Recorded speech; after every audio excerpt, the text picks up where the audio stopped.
কাজ ভাই ১০০ ভাগ কেয়ার হোম তো খারাপ না। যেমন শত, শত কলেজ খারাপ ছিল না, শত, শত বিশ্ববিদ্যালয় খারাপ ছিল। অবশ্যই বিশ্ববিদ্যালয় খারাপ আছে। কলেজ খারাপ ছিল, তারা সার্টিফিকেট বিক্রি করেছে।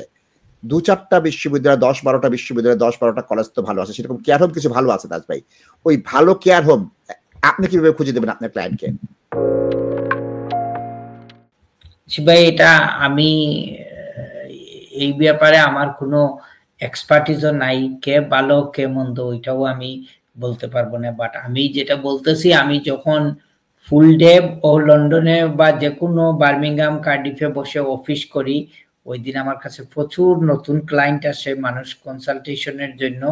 এর মধ্যে হয়তো 4 ভাগের 1 ভাগই থাকে এইসব কেয়ার হোম এবং এমপ্লয়ারদের কাছে ভিকটিম, এবং এইসব দেখতে দেখতে আমি আমার বিবেকের কাছে নাসিদ ভাই আমি অনেক সময় প্রশ্ন করি যে how I can help this people. এবং আমার তো কিচ্ছু করার নাই দর্শক, আমরা এই ছোটখাটো মানুষ, কিন্তু এই প্রোগ্রামের থ্রুতে আপনারা যারা অ্যাডভাইজের জন্য আসেন আপনাদেরকে বলি আমি এই জিনিসটা দেখতে পাই না নাসিদ ভাই। এবং দর্শক আপনারা যদি প্রোগ্রাম দেখেন, আজকে আমি একটা চ্যালেঞ্জ করি, আপনারা একজন লোক আমাকে আসিয়ে আমাকে বলেন যে তাজ ভাই there are good care home, there are good employer যেখানে আমি কাজ করতেছি, আমার 100% ট্যাক্স টার্ম সবকিছু ঠিকঠাক আছে। অফকোর্স ওইটা এক সময় 10-15 বছর আগে আমরা এইসব সিচুয়েশন ছিল না, অনেক মানুষ ওয়ার্ক পারমিটের থ্রুতে লিগেল হয়েছে, কিন্তু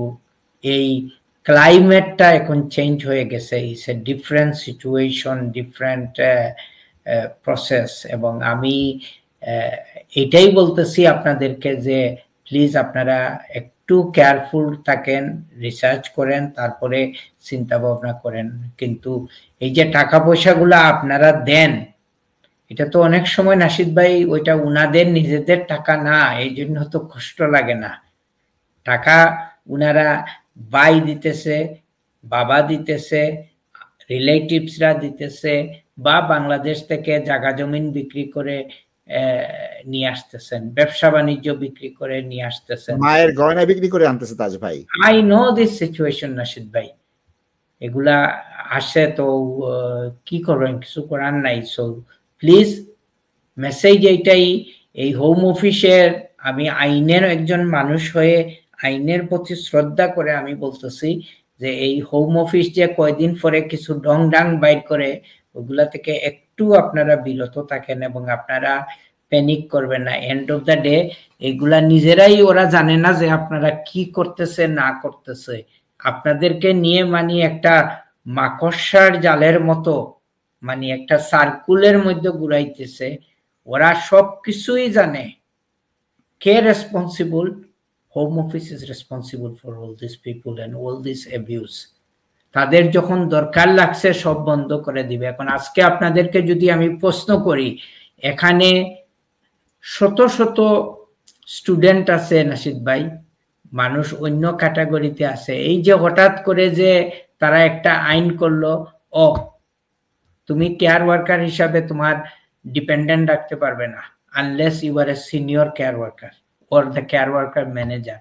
এখন আপনি বলেন একটা ইয়াং মানুষ, একটা ইয়াং ছেলে বা মেয়ে, এখানে হয়তো একটা বেবিও ওদের থাকতে পারে, ওরা কিভাবে বলে যে এই লোকটা এখানে তুমি কেয়ার ওয়ার্কার হিসাবে থাকতে পারবে, কিন্তু তোমার বউ বাচ্চা বাংলাদেশে চলে যেতে হবে, পাকিস্তানে চলে যেতে হবে, ওরা কোনোদিন এখানে তোমার ডিপেন্ডেন্ট হিসাবে আসতে পারবে না।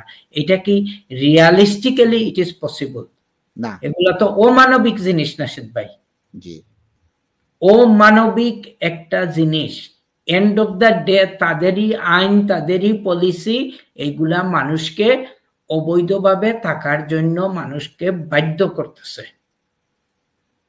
ভাই তোমরা আইন পাশ করো, ইমিগ্রেশন কন্ট্রোল করবা, স্টুপিড, তোমাদের মাথা যদি স্টুপিটের মাথা যদি কাজ করতো, তোমরা যারা যে পলিসি বানাও স্টুপিটের মতো যদি চিন্তা না করে, আমার কাছে লাগে যে ড্রিঙ্ক করে নাসিদ ভাই এইসব আইন টাইন বানায়, ওদের মাথা কাজ করে না। কারণ তোরা তো চিন্তা করার দরকার ছিল, ওকে ঠিক আছে বাবা আমরা ইমিগ্রেশন কন্ট্রোল করব, আমরা কন্ট্রোল করি, আমরা দেশের বাইরে থেকে কারো ডিপেন্ডেন্ট নিয়ে আসতে দিব না, কিন্তু যারা এখানে তোমাদের এখানে চলে আসছে এদের সাথে তোমরা এই অমানবিক বিহেভিয়ারটা করতেছো কেন? If I just share this example what I just shed, যে এইসব লোক কি করবে? নাসিব ভাই দুঃখ লাগে এদেরকে দেখি, প্রত্যেকটা দিন দেখি এদের কষ্ট। নাসিব ভাই, একটা মেয়ে হয়তো কেয়ার হোমে কাজ করতেছে, আদৌ আল্লাহ জানে যে ওদের ট্যাক্স টাইম দেওয়া হইতেছে কিনা, এসে বলে যে তাজ ভাই আমি, আমার জামাই আছে, আমার 2.5 বছরের একটা বেবি আছে, রিয়েল লাইফ এক্সাম্পল, আমি এদেরকে কিভাবে দেশে পাঠাইবো? এখন এদেরকে কি করব?